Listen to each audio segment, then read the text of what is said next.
Hi everyone, this is your Tampa Bay Realtor Lance Moore, and in this video I want to talk about bank-owned homes, what you need to know and understand when you buy a bank-owned home, and some tips to give you so you don't get hurt or taken to the bank when buying a bank-owned home. So that's what I'm going to go over in this short video.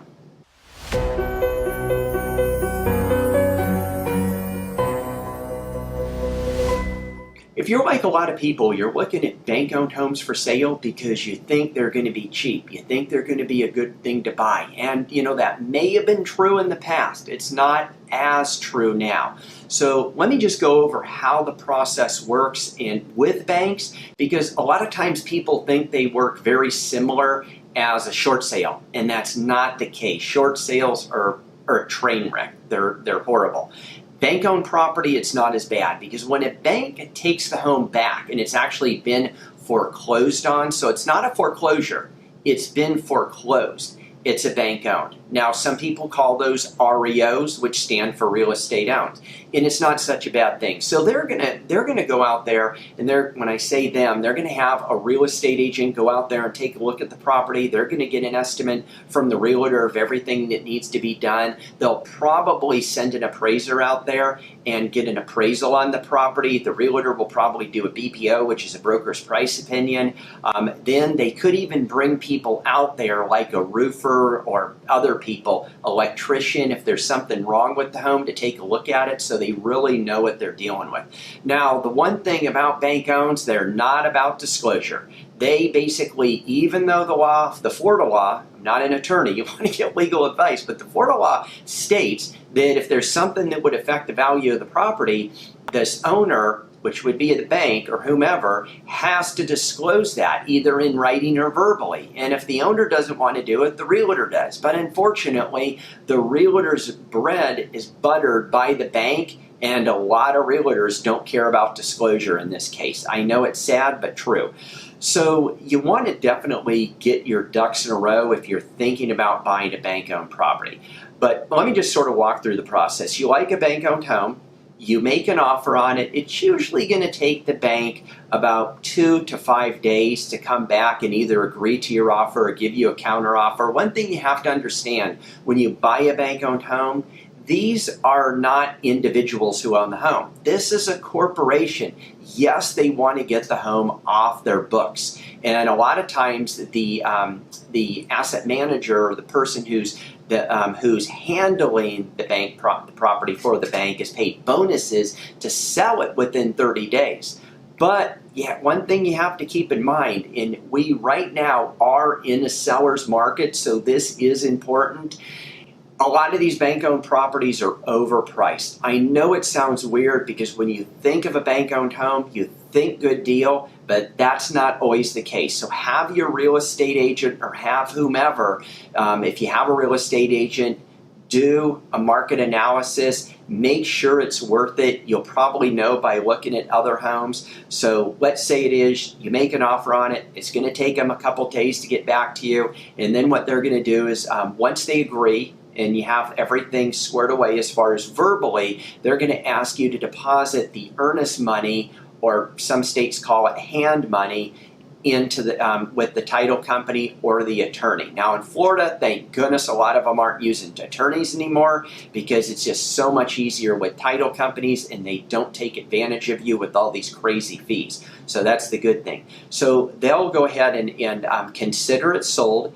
It won't be changed in the MLS until they actually have an executed contract. But they're not going to take another offer and kick you to the curb. Once they say it's done, the agent's supposed to, and they pretty much always do this, will just tell potential buyers, I'm sorry, but it already has an offer on it. You could submit a backup if you will. And then usually what will happen about a week after that, some cases it could be 2 weeks, you'll get everything in writing. But you're going to be expected to put down your earnest money and do all your inspections. And the bank usually tightens up those inspections. So where our state contract in Florida states 15 days for inspections, they could tighten it up to 10 or 7. Most of the banks are 10. Some of them are actually 7 days for an inspection.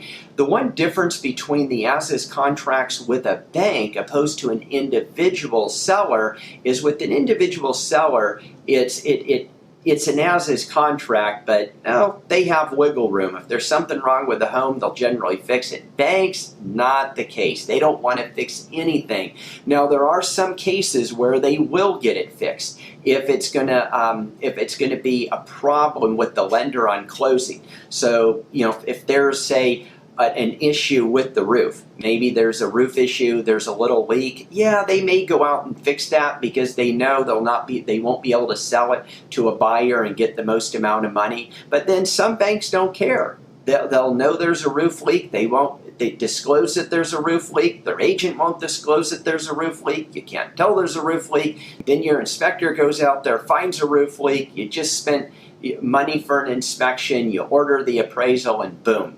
You can't get the home because there's an active roof leak and the bank won't fix it. So there is a certain amount of liability with banks, but overall, again, they're nothing like short sales. I don't think they're as good as dealing with a regular individual who's selling their homes, because I've always said with banks, you take out all common sense, all logic, and you're left with a bank. And unfortunately, that's the way it is. But there are some that are good deals because at the end of the day, they don't really do any advertising. Some of them will fix the home up and some of them will just leave it the way it is. And they're like, hey, you know what? We just want to sell it. We don't want anything to do with it.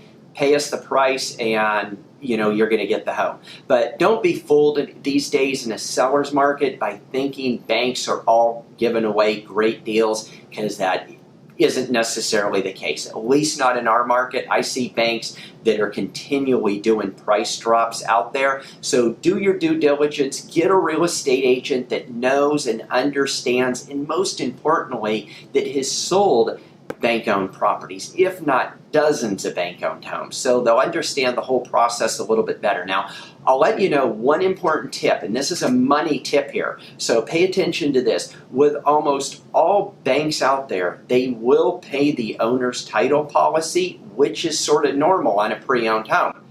But they are not going to pay the doc stamps. So you need to budget that in there. If for those of you that are outside of Florida, you probably call them intangible taxes. So in the state of Florida, you better budget $7 per thousand for the stamps. So just understand that. If you have a realtor that doesn't understand bank-owned properties, they're not going to know to ask these questions. I always, when working with a bank, always ask these questions up front to confirm they're going to pay the owner's title policy, which in Florida it's $5 per thousand plus $75, and that and if they're paying the doc stamps, because they pretty much will always pay the title insurance, but not the doc stamps. So I hope this helps. If you like this video, please give me a thumbs up. Have any questions, reach out to me or leave them in the comments below. I wish you the best of luck. Have a wonderful day.